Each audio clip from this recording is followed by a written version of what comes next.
30 years ago, pro-democracy protests turned violent in China's Tiananmen Square.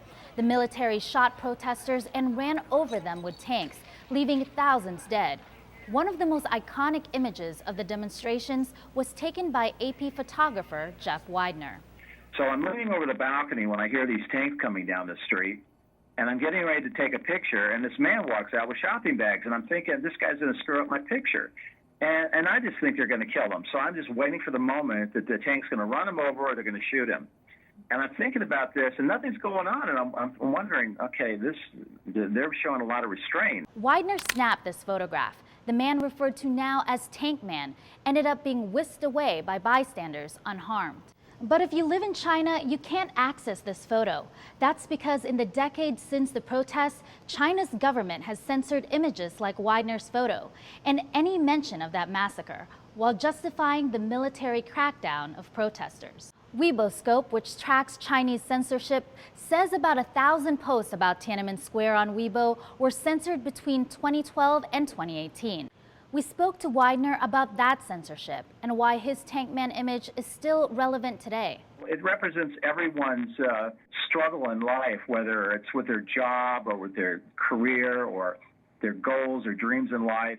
Widener says he saw violence on both sides. What I saw was a dead soldier who was killed by this mob.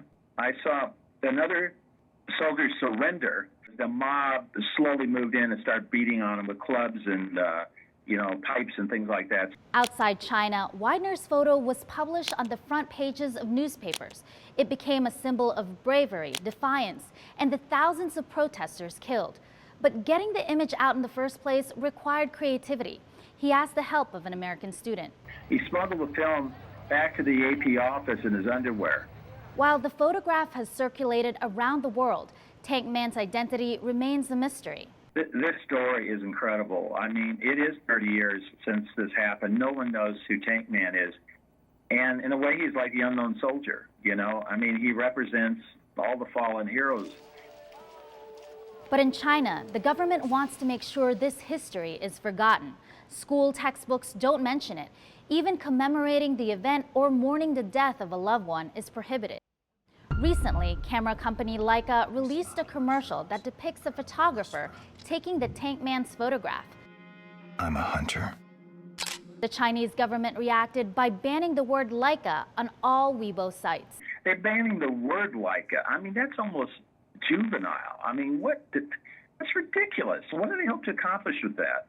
Leica distanced itself from its commercial. The Chinese government's censorship shows just how polarizing the image still is today and how it could impact a company's bottom line.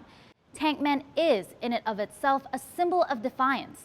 While he's celebrated in Taiwan and Hong Kong, Chinese social media users have defied their government in their own way by depicting the censored image using Legos, cigarette boxes, or rubber duckies. Despite this creativity, these posts have also been censored. As China continues to blot out the Tiananmen Square massacre, Widener says no level of censorship is going to erase the memory of what happened 30 years ago. I don't know really what the Chinese government hopes to accomplish by continuing to pretend that this event in their world history never happened. I mean, they're not fooling anybody, and it's not going to go away, this story.